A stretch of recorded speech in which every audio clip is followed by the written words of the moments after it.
ఒకే ఆర్థిక సంవత్సరంలో రైతు రుణమాఫీ, రైతు భరోసా ఇచ్చిన ప్రభుత్వంగా తెలంగాణ ప్రభుత్వం, కాంగ్రెస్ ప్రభుత్వం చరిత్రలోకి ఎక్కింది. రేవంత్ రెడ్డి గారి యొక్క కమిట్మెంట్ రైతుల పట్ల ఏ విధంగా ఉందో ఈ సంఘటన ప్రూవ్ చేస్తున్నది. 22,000 కోట్ల పైచిలకు ఇప్పటికే రైతు రుణమాఫీ జరిగింది. ఇప్పుడు 10,000 కోట్ల పైచిలకు ఇప్పుడు రైతు భరోసాతో పాటు రైతు కూలీలకు కూడా భరోసా ఇచ్చే కార్యక్రమం కాంగ్రెస్ ప్రభుత్వం తీసుకున్నది. ఇదే కాకుండా బోనస్, అన్ని పంటలకు మద్దతు ధరతో పాటు పంట నష్ట పరిహారం, రైతు బీమా కూడా ఇస్తున్న ఏకైక ప్రభుత్వం. వ్యవసాయ పనిముట్లకు కూడా సబ్సిడీలు ఇచ్చి డ్రిప్ లాంటి వాటిని కూడా మళ్ళా పునరుద్ధరించే కార్యక్రమం ఈ ప్రభుత్వం తీసుకున్నది.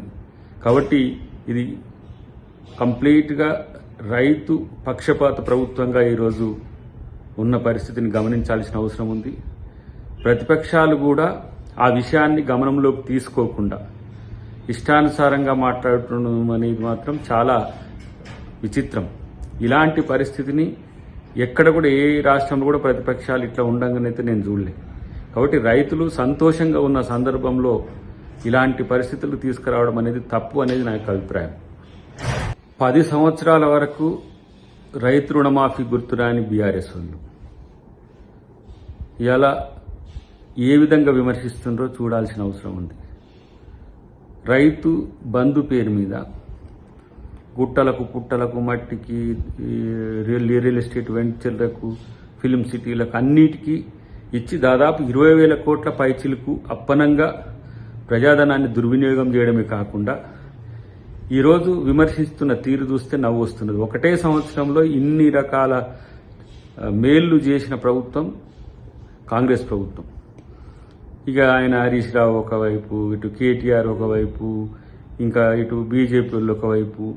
విమర్శలకు తప్పితే మీరు దేనికి పనికిరానే విషయం ప్రజలకు అర్థమైపోయింది. కానీ ఇష్టానుసారంగా మేము మొత్తం రైతులకు మేమే చేసినామని బీజేపీ చెప్తున్నది, రైతులకు మొత్తం మేమే చేసినామని బీఆర్ఎస్ చెప్తున్నది. నిజంగా చెప్పాలంటే ఈ రెండు ప్రభుత్వాల కాలంలో, బీజేపీ బీఆర్ఎస్ ఉన్న ప్రభుత్వాల కాలంలో రైతులకు గడ్డు రోజులు ఉండే, రైతులు చాలా సమస్యల్లో ఉండే. ఇప్పటికి కూడా కేంద్ర ప్రభుత్వం రైతులకు చేస్తున్నది ఏంటి? ఫసల్ బీమా యోజన అని చెప్పేసి వాళ్ళు ఏదో ప్రయత్నం చేస్తున్నారు. కానీ ఇలా రాష్ట్రాల్లో ఉండే రైతుల యొక్క సమస్యలు వాళ్ళకు పట్టవు. రైతులు ఇలా ఢిల్లీలో నడి రోడ్డు మీద ధర్నా చేస్తుంటే వాళ్ళని ఏ విధంగా చెదరగొట్టాలని విషవాయు ప్రయోగాలు చేస్తున్న పరిస్థితి అలా బీజేపీ ప్రభుత్వాన్ని. కాంగ్రెస్ ప్రభుత్వము మాటలు చెప్పడమే కాదు, ఆ పనిని చేసే ప్రభుత్వం. ఇది చేతల ప్రభుత్వం, చేతి గుర్తు ప్రభుత్వం. గుర్తుంచుకోండి, మీలాగా గులాబీ కమలంలాగా 2 చెవుల్లో పూలు పెట్టే ఎర్రి పుష్పాలు కాదు. ఇలా చేతి గుర్తుకు సంబంధించిన అంశంలో ప్రతి ఒక్కరికి ఆ నమ్మకం ఉంది, ఆ అభయ హస్తం ఉంది. ఇలా ఇందిరమ్మ పేరు మీద కూడా ఆ పథకానికి పేరు పెట్టుకోవడం వల్ల కూడా రైతులకు ఒక భరోసా కూడా వచ్చింది. కాబట్టి ఇలా ఇష్టానుసారంగా మేమేదో చేస్తున్నామని చెప్పుకొని గఫాలు కొట్టే బీఆర్ఎస్ కానీ బీజేపీ కానీ మీరు ఏదైనా చెయ్యండి.